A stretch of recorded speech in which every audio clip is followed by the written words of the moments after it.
তিন ব্যক্তির সাথে কখনো ফেরেশতা আসে না, রহমতের ফেরেশতা থাকে না, নাউজুবিল্লাহ। মনে রাখবেন, একজন মানুষের সাথে কমপক্ষে 20 জন ফেরেশতা থাকে।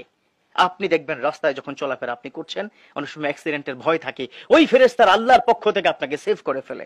আপনি যখন কোনো বিপদে পড়ে যাচ্ছেন, তখন ওই ফেরেশতা আল্লাহর পক্ষ থেকে আপনাকে সেভ করে ফেলে। আপনি যখন অসুস্থ হয়ে যাচ্ছেন বা কোনো বড় ধরনের দুর্ঘটনার মধ্যে পড়ে যাচ্ছেন, ওই ফেরেশতা আপনাকে সেভ করে দেয়। আপনার প্রশান্তিময় একটা ঘুম এনে দেন ওই ফেরেশতাদের আল্লাহর পক্ষ থেকে, সুবহানাল্লাহ। সেই ফেরেশতা তিন শ্রেণীর সাথে আসবে না। এবার ভাবেন তো কি অবস্থা হবে আপনার। যার সাথে ফেরেশতা নেই তার সাথে ফুল টাইম শয়তান, যার সাথে ফুল টাইম শয়তান তার স্থান হলো জাহান্নাম। খুব মনোযোগ দিয়ে শুনবেন, এটা খুব ইম্পর্টেন্ট একটা মেসেজ আপনাদেরকে দিচ্ছি। তিন শ্রেণীর ব্যক্তির সাথে ফেরেশতা আসে না, এটা আমার রাসূলের হাদিস, এটা সহিহ হাদিস, আপনাকে বিশ্বাস করতে হবে। এক নম্বর, নাপাক ব্যক্তি। নাপাক ব্যক্তি। এখন প্রশ্ন আসতে পারে কিভাবে কি নাপাক।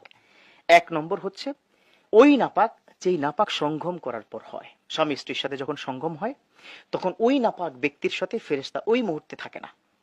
কথা বুঝতে পেরেছেন? যেমন আমাদের বর্তমান সময় যারা স্বামী স্ত্রী আছেন আপনাদেরকে বলছি খুব খারাপ একটা স্বভাব আপনাদের। আপনারা সঙ্গম করা শেষ, দুজন দুদিক ফিরে ঘুমিয়ে থাকেন, সারা রাত ভর নাপাক অবস্থায় থাকেন। একজন তো আমাকে একটা মারাত্মক লেভেলের প্রশ্ন করেছে, খুব মনোযোগ দিয়ে শুনবেন। আমাকে বলল, হুজুর আমার স্বামী নাপাক অবস্থায় কি মারা গেছে, আমার স্বামী কি জান্নাতি না জাহান্নামী? ইস, কত ডেঞ্জারাস কথা। জিজ্ঞাসা করা হলো কেন? বললেন তিনি আমার সাথে সঙ্গম করার পরে গোসল করতে পারেন নাই, তার মধ্যে তিনি ইন্তেকাল হয়ে গেছে। আল্লাহু আকবার। কখন ইন্তেকাল হয়ে যাবে আপনি জানেন না। ওয়ালিকুল্লি উম্মাতিন আজাল ফাইযা জা আজালুহুম লা ইস্তাখিরুনা সাআতান ওয়া লা ইস্তাকদিমুন। প্রত্যেকটা মানুষের জন্য একটা টাইম ডিউরেশন আছে, এটা আল্লাহর কথা। যখন সময় শেষ, whenever the time is up you have to back to your Lord, আল্লাহর কাছে আপনাকে চলে যেতে হবে। তাহলে আপনি নাপাক যখন থাকবেন, ওই গোসল, ফরজ গোসল যখন করবেন না, তখন আপনার সাথে কিন্তু ফেরেশতা থাকবে না। আর যার সাথে ফেরেশতা নেই তার সাথে আসলে ভালো হওয়ার কোনো সুযোগ নেই। সহজ কথা, ভালো ঘুম হবে না। আপনার প্রতি আল্লাহর রহমত, একজন ফেরেশতা ফুল টাইম সারা রাত ভর আপনার প্রতি রহমতের কথা আল্লাহর কাছে বলে। আপনি যখন নাপাক থাকবেন তখন ওই ফেরেশতা থাকবে না, চলে যাবে। দুই, নেশা গ্রহণকারী যারা নেশাগ্রস্ত। এখন আপনারা প্রশ্ন করবেন, হুজুর কোন নেশা, হিরোইন, ইয়াবা, বাবা? হ্যাঁ, সেটা তো আছেই। সিগারেট যারা খাচ্ছেন তাদের সাথে রহমতের ফেরেশতা থাকে না। স্পষ্ট কথা, ক্লিয়ার কথা, এটা ইসলাম। আমি সহজ করে বলছি আপনাকে, এটা কিয়ামত পর্যন্ত সময় দিলাম, আপনি এটা চেঞ্জ করতে পারবেন না। এটাই সঠিক, এটাই রাইট। ডিসহার্টেড হবেন না।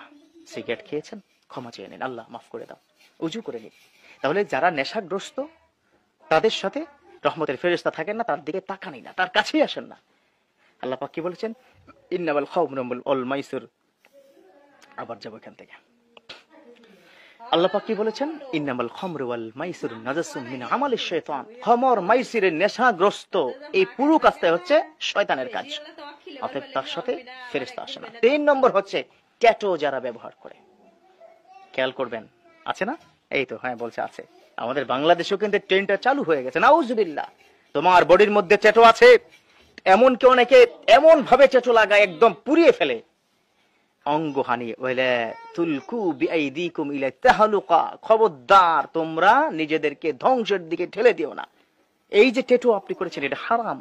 যারা ট্যাটু গ্রহণ করবেন, যতক্ষণ পর্যন্ত বডির সাথে ট্যাটু লেগে থাকবে ততক্ষণ পর্যন্ত রহমতের ফেরেশতা আসবে না। এটাই চূড়ান্ত, এটাই নিশ্চিত। তাহলে এই 3 শ্রেণী। 1, নাপাক ব্যক্তি, আজ থেকে সিদ্ধান্ত নেবেন নাপাক থাকা যাবে না। 2, নেশাগ্রস্ত ব্যক্তি। 3 নম্বর হচ্ছে যারা ট্যাটু ব্যবহার করেন। ইয়াং জেনারেশন, তোমাদেরকে বলছি, এই 3টা স্বভাব কিন্তু তোমাদের মধ্যে আছে। বয়স্ক যারা আছে তাদের মধ্যে হয়তো নাই। আল্লাহ আমাদের হেফাজত করুক, রহমতের ফেরেশতা যেন আমাদের সাথে আল্লাহ পাক রেখে দেন। আল্লাহর কাছে আমরা দোয়া করি, আমিন।